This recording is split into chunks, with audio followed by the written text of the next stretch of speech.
वैसे ही भगवंत मान ने कह दिया अब तेरा भाई प्लेन चलाएगा। तो ऐसे व्यक्ति ने, नलायक ने भारत का, पंजाब का नाम खराब किया। भगवंत मान ने शराब पी के चढ़ने की क्या जरूरत थी? अपनी माता जी की कसम खाई थी। सिसोदिया का ट्वीट है और बयान भी है कि भगवंत मान आज के बाद दारू नहीं पिएगा। वो दारू पी तो विदेश में जाके और भारत का नाम खराब कर दिया। ऐसे नालायकों से तो तुरंत इस्तीफा लेना चाहिए। इन्होंने भारत का मजाक बनवा दिया कॉमेडी करते करते। ऐसे कॉमेडियनों को इसे एक्सेप्ट करना चाहिए। लेकिन केजरीवाल दोगली नीति करता है। वहाँ पे गांधी जी की फोटो हटा दी पंजाब में, वहाँ भगत सिंह और अम्बेडकर जी। अब यहाँ गया है तो यहाँ गांधी जी को पूज रहा है। अहमदाबाद में जा रहा है साबरमती आश्रम में, वो नौटंकियाँ कर रहा है। यही केजरीवाल अब वहाँ जाके कहे ना हम शराब भी लेके आएंगे और हम यहाँ भगत सिंह और अम्बेडकर जी को प्राथमिकता देंगे। सर, इसका हर स्टेट में एक अलग रवैया है। देश को टुकड़े टुकड़े करना चाहता है। ये अर्बन नक्सल है। ये 26 जनवरी के दिन यहाँ पे धरना प्रदर्शन कर चुका है, रिपब्लिक डे परेड के समय पे।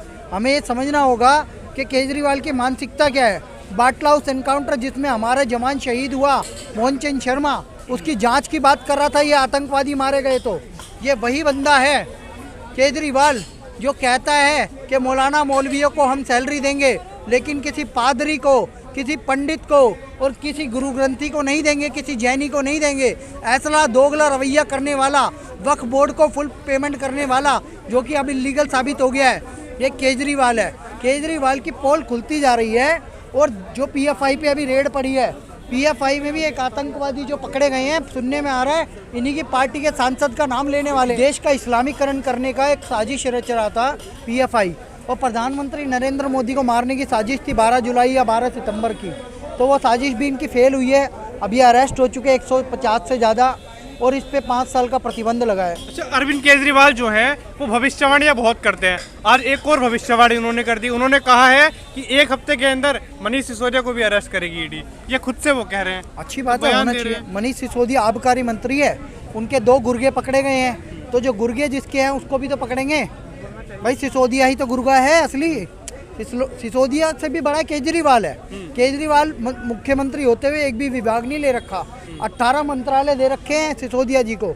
अब सिसोदिया जी शिक्षा मंत्री का प्रचार करते हैं, आबकारी मंत्री की बात नहीं करते। वो कहते हैं कि मैं जो बात कह देता हूँ वो हो जाती है। मतलब ईडी जो है वो मनीष सिसोदिया के पास दोबारा से जाएगी। 18 मंत्रालय संभालने वाले व्यक्ति की जांच तो होगी, फाइनेंशियल जांच तो होगी। और अगर शराब बेचते हुए आप पकड़े गए हो तो आपको जेल भी जाना पड़ेगा, क्योंकि आपने गलत तरीके से शराब नीति लागू करके एक के साथ एक फ्री दी है। आपने अपने चुनाव प्रचार के लिए उनसे पैसे लिए हैं। आपने 2-2, 3-3 लोगों को, जो कि अनुभव नहीं था जिनके पास शराब बेचने का, जो लिक्वर से रिलेटेड लोग ही नहीं थे, उनके साथ मिलकर आपने लिक्वर की दुकानें खोली। की फ्लाइट थी सर लुफ्थांसा, शराब पी के चढ़ गए थे, नशा ज़्यादा था। तो ये कुछ कॉमेडी भी चल रही है, मैं बता देता हूँ। वो तेरा भाई चलाएगा प्लेन, शराब पीने के बाद होता है अब तेरा भाई गाड़ी चलाएगा। वैसे ही भगवंत मान ने कह दिया अब तेरा भाई प्लेन चलाएगा।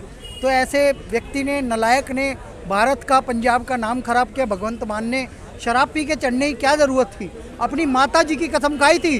सिसोदिया का ट्वीट है और बयान भी है कि भगवंत मान आज के बाद दारू नहीं पिएगा। वो दारू पी तो विदेश में जाके और भारत का नाम खराब कर दिया।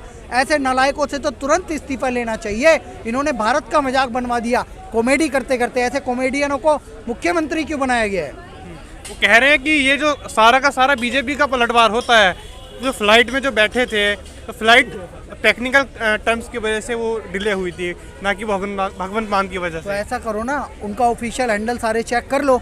उसमें स्पष्ट लिखा हुआ है कि पंजाब के सीएम भगवंत मान ड्रंक करके चढ़ गए, तो इसीलिए यहाँ पे फ्लाइट रोकनी पड़ी। हमें ये स्पष्ट करना पड़ेगा उनके ऑफिशियल हैंडल से, उनके ऑफिशियल पे।